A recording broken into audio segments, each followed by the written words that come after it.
কী অবস্থা সকলের? সেই দিন বড়শি নিয়ে নদীতে মাছ ধরতে গেলাম এবং আমাদের সাথে কী কী ঘটলো সেটাই বলবো আজকের ভিডিওতে।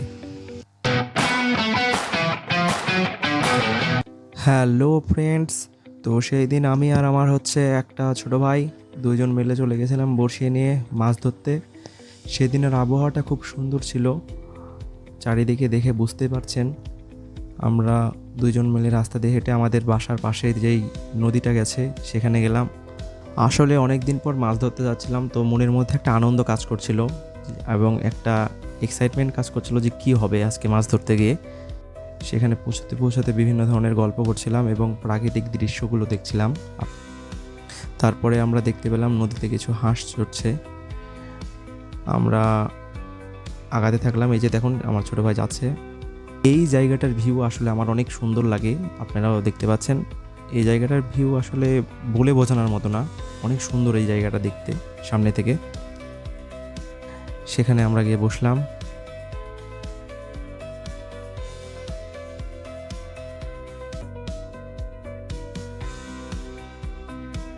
তারপর বন্ধুরা আমরা বড়শিতে টোপ দিলাম এবং বড়শি ফেললাম। তো কিছুক্ষণ তো অপেক্ষা করার পর একটা মাছ আমাদের কিছুক্ষণ খুব জ্বালালো, কিন্তু তাকে কোনোভাবেই ছিপে তোলা যাচ্ছিল না। তারপরে আবার যখন চেষ্টা করলাম, অবশেষে আমরা আমাদের প্রথম মাছটি তুলতে সফল হয়েছিলাম। আসলে এটা একটা পুঁটির মাছ। আমরা পুঁটি মারার বড়শি নিয়ে এসেছিলাম পুঁটি মারার জন্যই মূলত।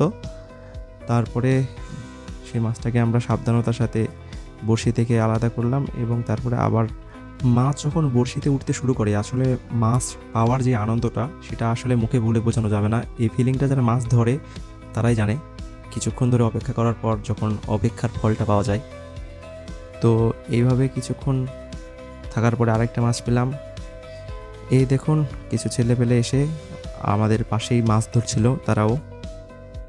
আমি কিছুক্ষণ মাছ ধরার পর বড়শিটা আমার ছোট ভাইকে দিলাম। তারপরে সেও কয়েকটা মাছ ধরলো।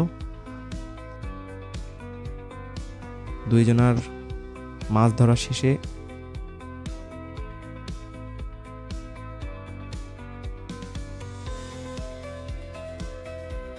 কিছুক্ষণের মধ্যে সন্ধ্যা নেমে আসলো এবং আমরা ঠিক করলাম যেটুক মাছ পেয়েছি সেটুক নিয়ে এখন বাসা ফেরা যাক।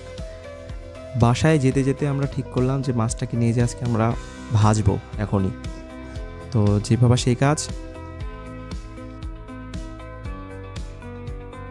বাসায় পৌঁছে মাছ পরিষ্কার করে আমরা সেখানে মাছটাকে নুন লঙ্কা হলুদ দিয়ে কিছুক্ষণ মাখিয়ে নিলাম এবং তারপর ঠিক করলাম মাছটাকে এখন আমরা ভাজবো। যা ভাবা সেই কাজ। তারপরে কড়াইয়ে গিয়ে তেল গরম করে মাছগুলোকে ছেড়ে দিলাম এবং মাছগুলো ভাজা শুরু করলাম।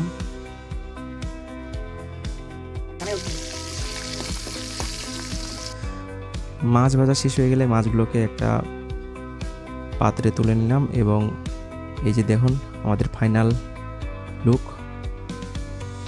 তো বন্ধুরা, এই ছিল আজকের ব্লগে, কিভাবে আমরা মাছগুলো ধরলাম এবং কি করলাম। দেখা হবে আবার নতুন ব্লগে। ধন্যবাদ।